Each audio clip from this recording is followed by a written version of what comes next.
It is part of our life often where we find ourselves alone. We feel like we're alone. And what we want more than anything else is to be connected to other people, right? And we're going to talk today a little bit about what this whole thing looks like and how we can become closer in a way that's meaningful. The title of the message today is Jesus is the Keystone. And I'm going to come at this from a really weird angle, so just going to have to listen closely to see where it comes from. One thing I think I'm going to have to start doing is preparing my sermons a week in advance and practice them and make them fluff pieces. And then Sunday morning write the real sermon. That way Satan won't realize that I'm going to hit you hard and he'll get more people here, right? It was just a thought that was in my head. I'm really joking. I really do write my sermons most Sunday mornings. Normally by Saturday, I have a good idea what the sermon's going to be. I spend all day Saturday with the Lord normally, just talking to him about what the sermon needs to be about. I've been planning all week. This week, of course, Rhonda and I had to be out of town to go visit her mom at the hospital, so I didn't get to write the sermon. But I had a direction that I thought it was going to go, and then Rhonda and I were sitting there when we were watching War Room last night, which is our New Year's Eve tradition. We watch it every year since it came out on New Year's Eve. It's a great reminder of where we need to be and how we need to interact with the world. And so I try to watch it at least once a year. It really should be watched every quarter to remind me of what it really looks like to engage with God in a real way and engage the world in a real way. But I was watching it, and as I was watching it, this thought came into my mind, and I went, okay, now I've got it nailed down. I got the title, I've got the message. God just kind of started downloading it. I was ready. I got up this morning, I did my morning devotion time. It was good. I did my daily devotional on Facebook. I started writing the sermon, and I got about a half a page into my sermon, and it was flowing, and it was good, and all of a sudden the stuff that started coming out was not going to line up with this sermon at all. It just wasn't. It wasn't the sermon I was supposed to be writing. I was supposed to be writing. But it was the sermon God was writing. And so I had to go back and figure out, okay, what message am I really preaching today? And so you're going to get what ended up. And hopefully it makes sense to you. We're going to start out by reading from John chapter 14, verses 9 through 17. And before we read that, I have to clean these glasses because they are filthy.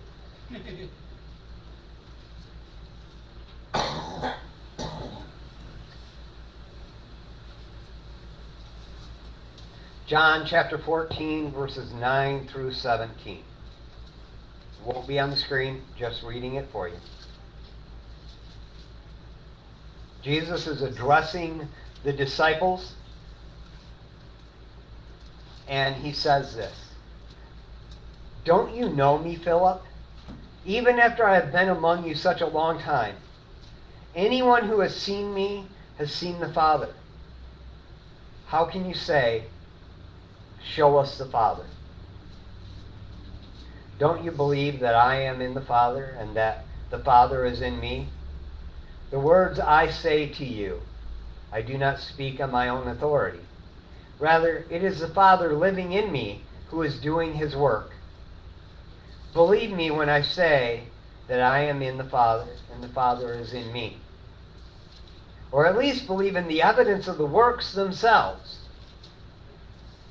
Very truly I tell you, whoever believes in me will do the works I have been doing, and they will do even greater things than these, because I am going to the Father."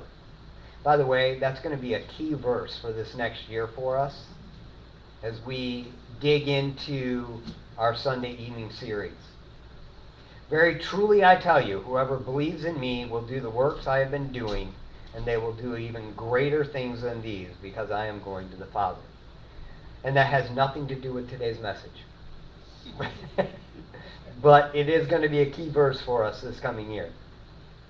Verse 13.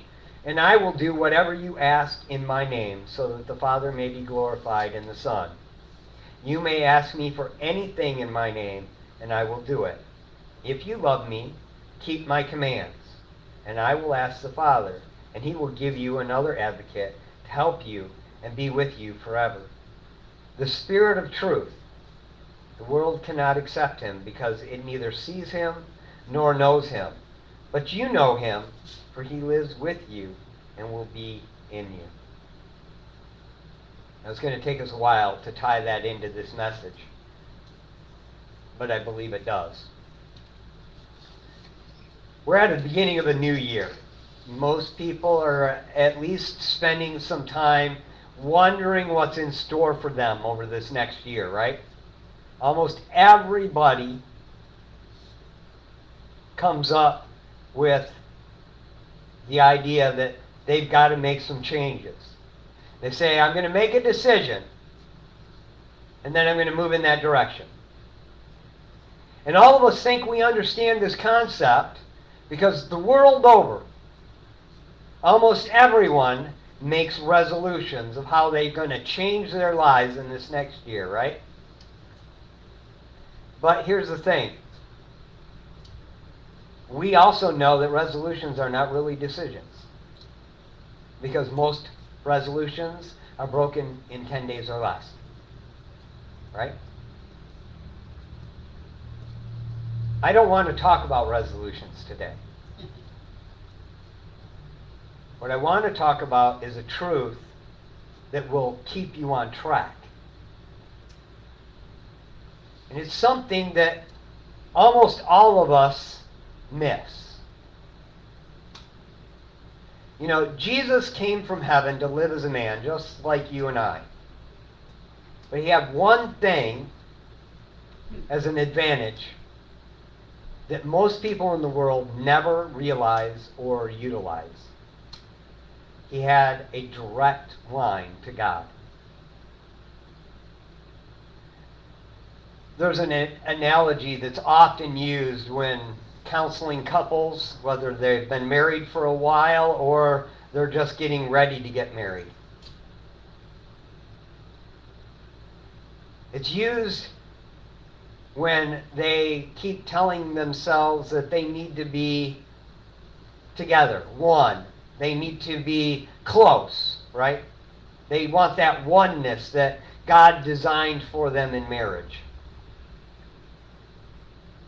And it's depicted as a triangle. You, one point, your significant other, there, right? God at the top.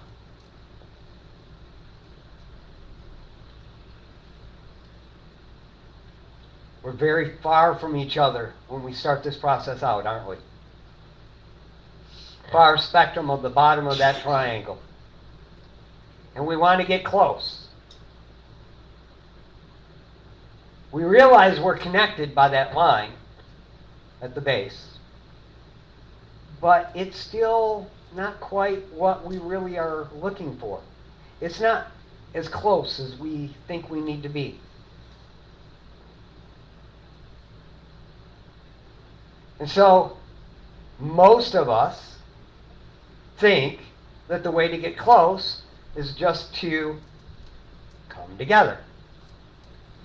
One of us moves this way, one of us moves this way, maybe one of us moves this far and one moves this far. Some combination of that. We're going to move together. That's the idea, right? That's what we want. That's what the world tells you have to do. That's how we try to make these connections, right? We're going to walk that line. We're going to get close. I can become something different than I am, we might think. I'll change for them. Or we think, we can change them, or they'll change for me, or some combination of those.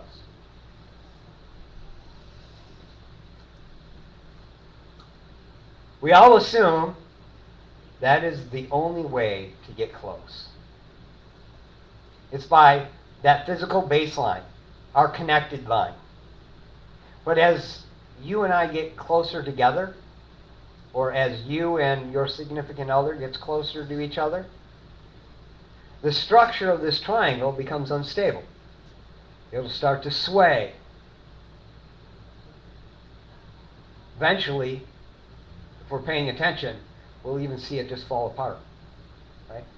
So I couldn't come up with a way to make it happen on the screen for you. So you're going to have to use some visual imagery here. But you've got you right here. And the triangle is set. There's nothing you can do about it. But you start to move over here. What happens? Now you got a line that goes up like that. It's leaning. It's going to fall over, isn't it? What if you move to the middle and they move to the middle? Well, now you got a straight line. Just a little breeze will blow you over. Right? No matter what you do, every time you try to move together, the structure is unstable. It can blow over, it can fall apart. There's just nothing in it that makes sense. You see, that triangle is something that's designed by God. He put each one of you in a fixed point. You are who you are. They are who they are. And God is who He is. You're at a fixed point.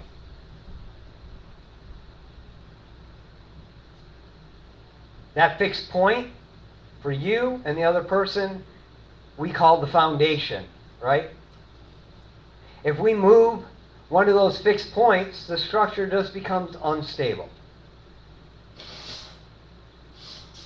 God, He's at the top, the very top point, and that's called the keystone of that triangle. A keystone is something that is used in an archway, all right? And so you got this stone wall, and you want to put an entry point in it, right? And so there's two ways of doing this. You can make a square, and then you have to have a long, flat beam that goes across that you can build on top of. Or you can build an arch. You start at the bottom, and you work your way up, and as you come up, you come together. Well, there's this problem. It's all leaning, and gravity says it has to come crashing down. Well, if you have a keystone, it's shaped perfectly so that as you build this arch, you can drop this in at the very top, and gravity will hold it in place and force all of the other stones to hold each other together.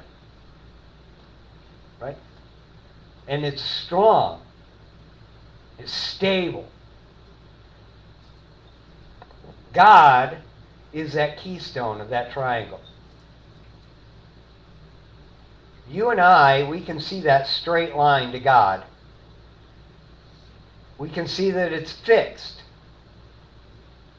But here's the thing in a relationship. When you want to draw closer to another person, and you're in this triangle situation, if I start moving towards God, now I'm further away from the person that I wanted to get close to. Well, that's counterproductive. The only difference is, here, if either one of us move, the structure becomes unstable. But if we're here and here, and we start moving to God, this is still fixed. It's not unstable. It's not a perfect metaphor. Just understand that. If we try to shorten the baseline between each other. We try to move our fixed point at the bottom. It becomes unstable. But if we leave who we are right here, the way God created us, and we start moving to God, it doesn't become unstable. Because our fixed point is still our fixed point. There was a second to the last song talked about the fact that we don't glory or we don't glorify ourselves for our past. But if you can see in what I've been through where you're at right now, hopefully you'll see that there's grace and someone who loves you enough to chase you, right? And that's really bad. I didn't remember the words hardly at all. But close enough. It's really true. It's really true, right? I'm still me. I'm fixed right here. I don't have to be anything different than me. You don't have to be anything different than you. Sorry, me, you. God never changes. That triangle is always going to be the same. But when you try to change and be something different than you are, now you've changed the dynamic of everything around you. It becomes unstable. We need to be planted and accept who we are. At some point, the two will have to look at this picture and realize the base is where the relationship started. It's what connected you together, and it's a stable foundation. You can't change that baseline in any way, shape, or form, or it's going to be an unstable relationship, even to the point of falling completely apart. See, this is where it becomes really scary, because the goal is to grow closer together, and yet there's only two ways to do that. Under your own power, changing yourself, or changing the other person and trying to come together at the bottom. Or the other path is for you personally, individually, to head towards God.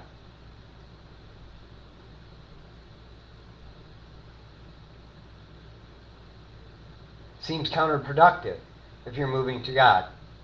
Because, like I said, it feels like you're getting further away from the person you're trying to get close to. But if both of you start to put your focus on God,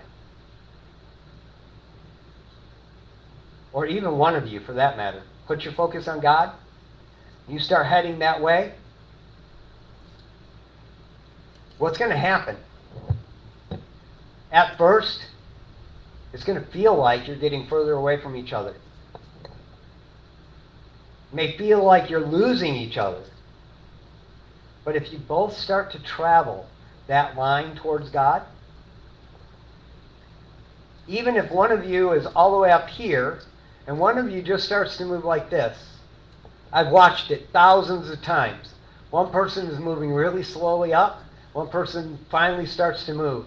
It doesn't take long at all before they're at the same point and they're moving to God. Now you watched that, right? What was the original goal? Get closer together.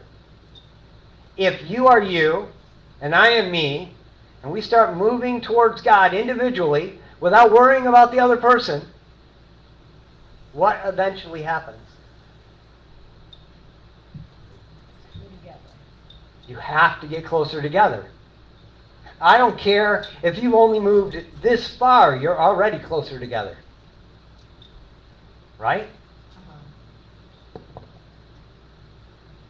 Even though in the beginning it may feel like you're losing each other, if you keep moving towards God, eventually you're going to find that you're so close together that you can't tell the difference. And also, the structure will be so sound that it cannot fall down even under the worst disasters. We use that as a metaphor in relationships with couples. But metaphorically speaking, it's how every relationship in the world looks.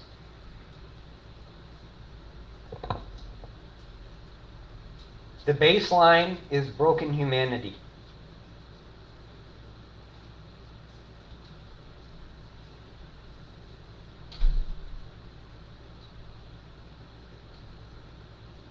Doesn't matter who you want to be connected with. You can't change you and you can't change them.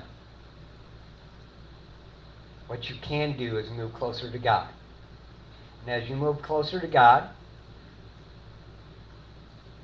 and there's a lot to the process, right? I'm not saying it's simple, and I'm not saying that you can force other people to move, but the only way you can get closer to someone is if you're both moving towards God. If God is the top of the structure, and since God is the top of the structure, when you put your focus on Him, you sense and understand the stability. When you try to change you, or you try to change others, it becomes a problem. But here's another part of our problem. And this is the biggest struggle for me, and I'm guessing every one of you as well.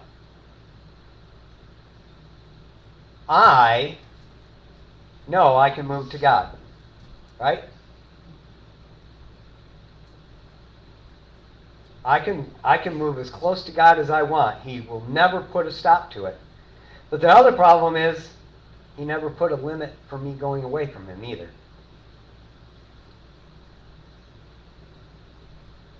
As we travel up, we start to feel the closeness to God and everyone else that's moving in that direction.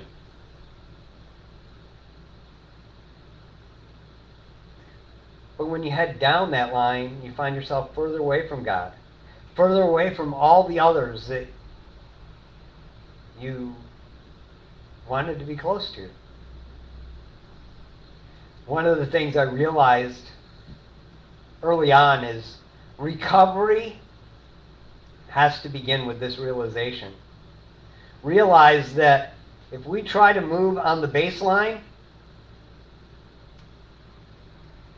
we try to change ourselves or someone else. Now, understand, as you move towards God, you're changing, right? But you're changing to be like God. This way, you're just changing your human characteristics. There's a big difference. Right? So when I talk about moving on the baseline, all you're doing is changing patterns, trading one addiction for another.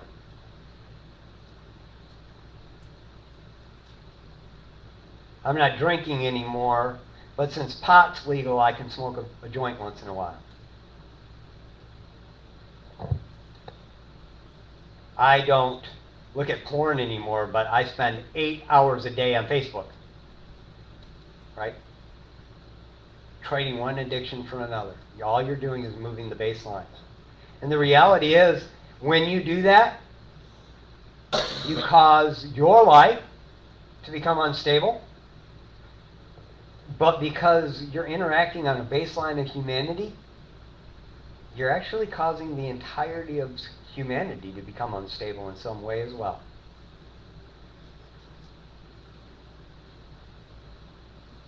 So often we, as human beings, decide that our baseline is a perfect foundation, and we assume it's all about us. And our baseline is what holds everything together.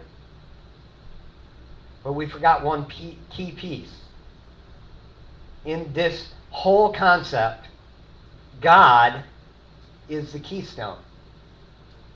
Without Him, right there at that point, it's still going to shift one way or another.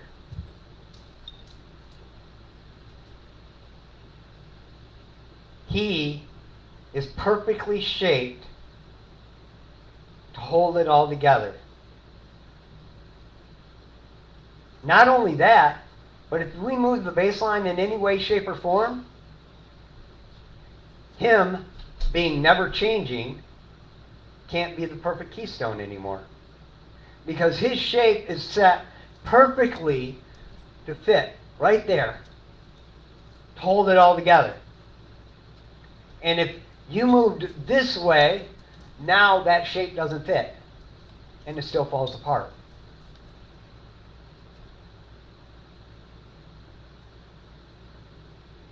God's shape can't change.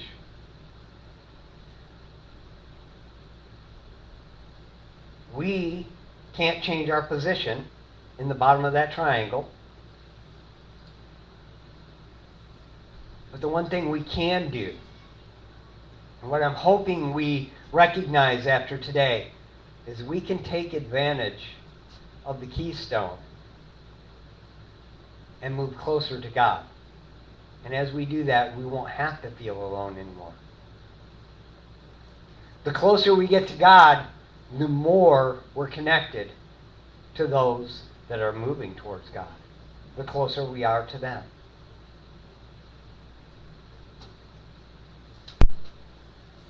What I'm trying to say is this year, as in any other year, but I think especially this year, at this church anyway, we have the opportunity to move closer to God, and in doing that, moving closer to others. But here's the downfall. You and I have this thing called memory, where we start to miss this foundational level down here that we're really familiar with. The foundational place of mankind. And so we start to move away from God. It seems to be a constant battle in our lives. Much like the personal relationship of a marriage or interconnectedness between two friends. We make that first connection where we're planted.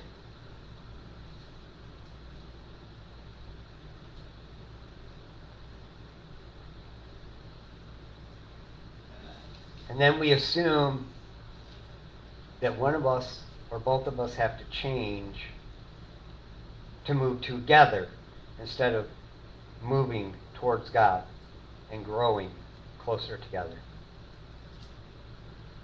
There's only one answer here, guys. The answer simply is,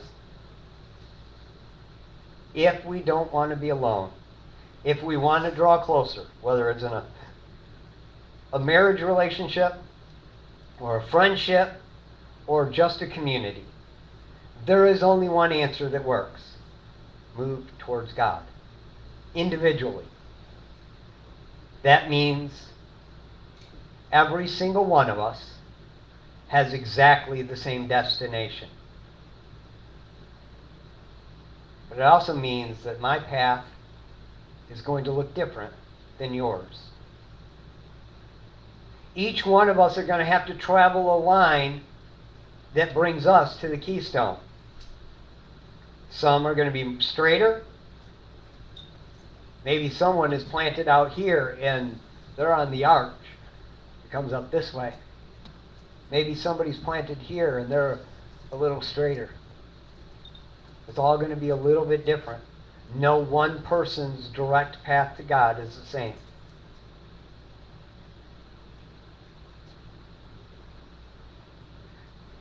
Remember in the very beginning I read that portion of Scripture, and Jesus said that He and the Father were one, and that He wanted to be one with us like He and the Father were one. He wants that direct line.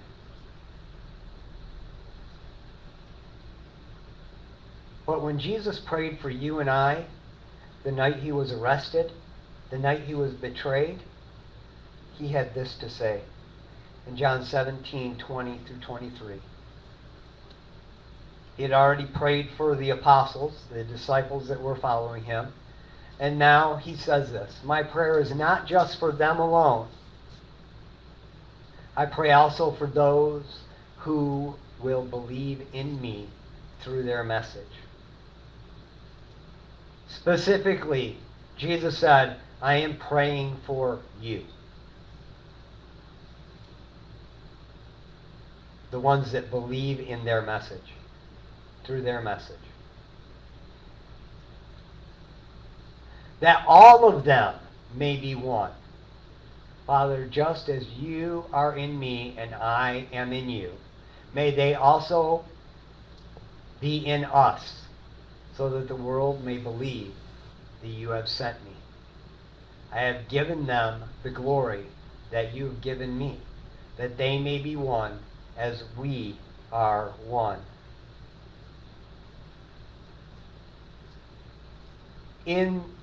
I and them, you and me, so that they may be brought to a complete unity.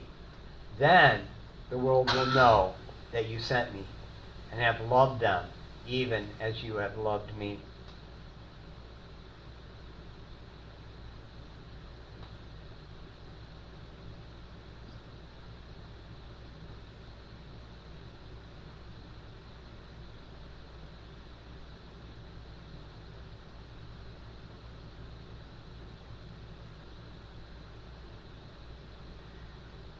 This year, each one of us has the opportunity to individually focus on our relationship with Jesus Christ.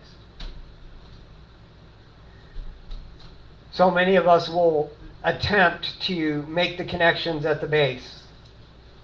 We'll want to stay there because that's what we know and that's what the world knows.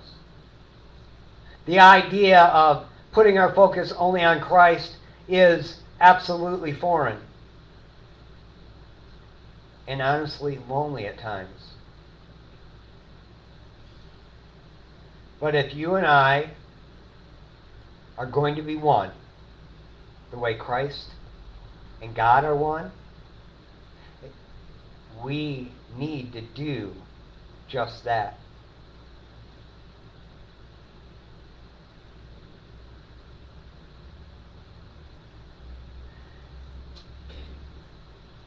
You know, I've talked about the keystone and the fact that God is that keystone. Where do I get that from Scripture? Well, Psalm 118, verse 22 says this, the stone which the builders refused is become the headstone of the corner. Some translations call it the cornerstone. Others call it the keystone. Christ said that God, Him, and you should be connected. You should be one, right?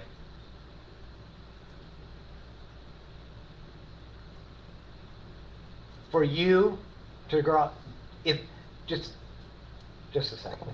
If I put this triangle back up and I said, God, Jesus, and you, all right? Just change it up for a minute. How do you get closer to Jesus?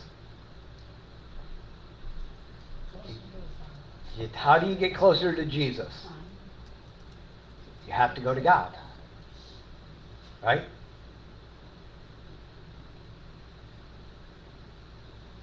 Jesus can be a cornerstone.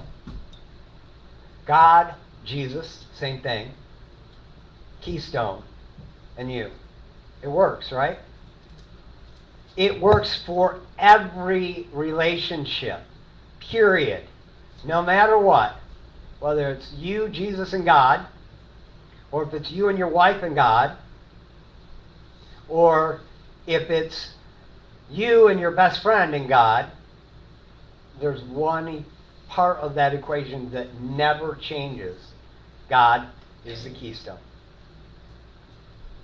And it's perfect. You are who you are. They are who they are.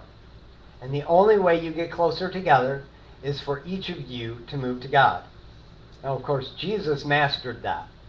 So if it's you and Jesus and God, He's sitting up here waiting. He's the cornerstone. He never changes.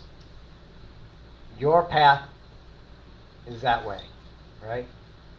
Jesus told us his whole goal and his prayer for you and I was simple. That those believe in me through their message, that all of them may be one. Father, just as you are in me and I am in you, may they also be in us, so that the world may believe that you sent me. I have given them the glory that you gave me, that they may be one as you are one. In them, I in them, you and me, so that they may be brought to complete unity. You see, when it comes down to it, this whole concept of moving, understanding the Spirit that God gave us, that Jesus promised in our very first verses that we read,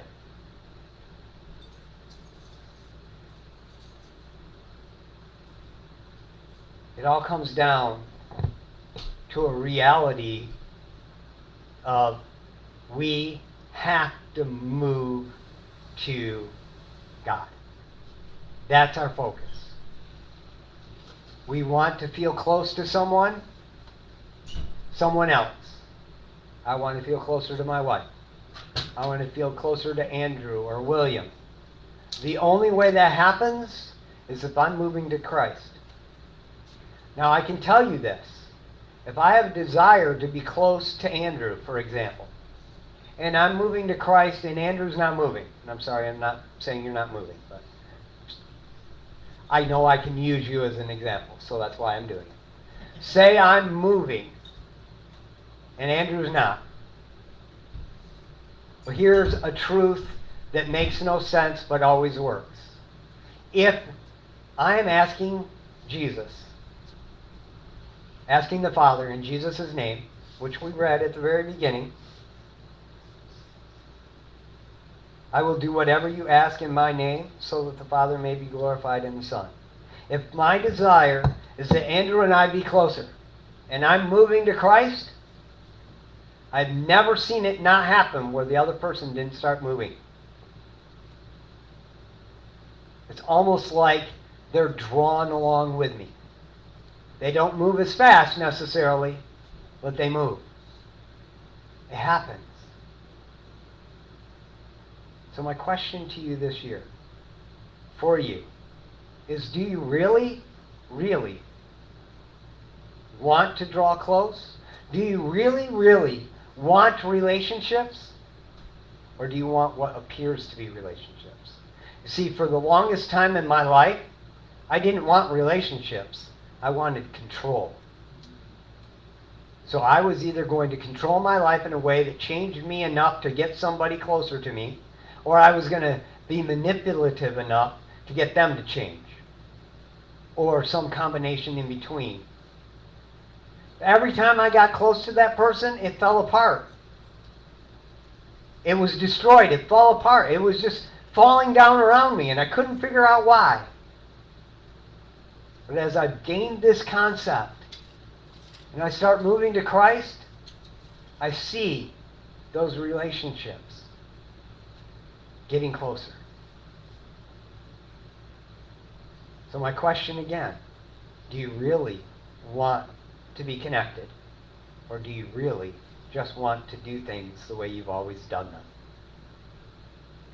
At the very beginning of this message, I made the comment about the fact that every year people make resolutions, but they're not really decisions. See, the difference between a resolution and a decision is a decision, there is no turning back. There is no stopping it. It has to be done. A resolution is, I would like to, unless something gets in the way. Unless it's hard. Unless, well, there's some pain involved. I'm not going to endure too much pain. A little bit of pain maybe, but, too much pain, no, I'm not doing that. Some people are just, it's uncomfortable. I don't even want to think about it. Today, we have the opportunity to make a real change in our lives. If we want to really, really find ourselves in a position where we don't feel alone all the time, there's only one answer, and that's to move to Christ. Over this next year, we're going to spend a lot of time talking about what it looks like to have the Spirit of God helping us. In the very beginning, when I was reading, Jesus said, I will ask the Father, and he will give you another advocate to help you and be with you forever, the Spirit of truth.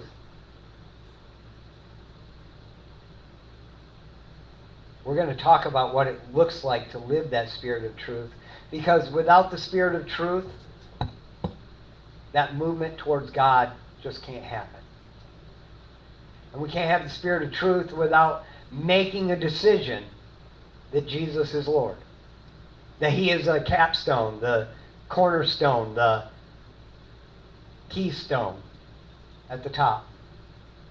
And when we make that decision, we get sent the Spirit. And he will give us the ability to move to Christ. But we have to choose every step, whether we want to do that or whether we want to go back to that base layer that we were at and try to do it our own way again. I have conversations with people all the time where they want something to change in their life, and I say, well, guessing you're going to have to give up X or Y or D, because I'll mix it up on them. And they'll say, God wouldn't make me do that. That's just part of who I am. Well, you can't give it up on your own to move laterally.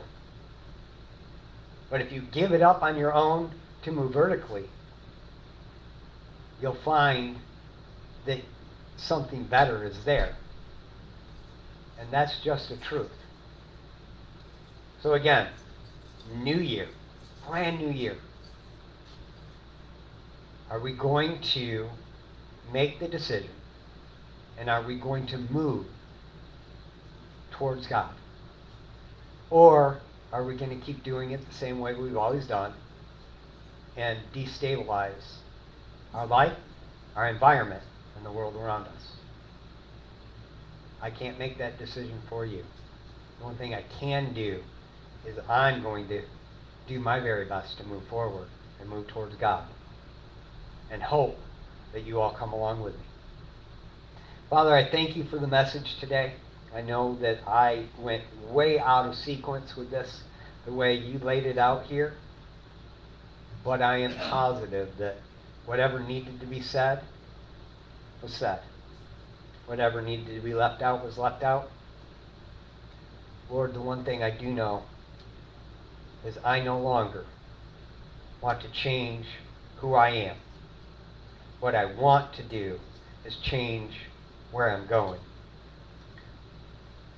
And I thank you for the fact that as I do that, I will find that I will have relationships that are so much more connected, so much closer than I ever dreamed of when I tried to do it my way. I ask, Lord, that in this year to come, we recognize real change is possible, but it's only possible when we put our focus on you. I pray this in your name, Lord Jesus. Amen. And today, that's all I got. So I wish you the best of New Year's. Enjoy your week, and just put some time and thought into what it looks like to draw close to God. That's it, guys.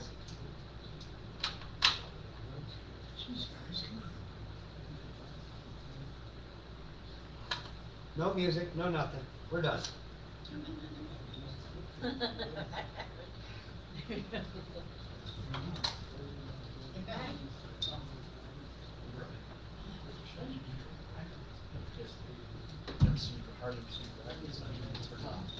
guys had a good time last night?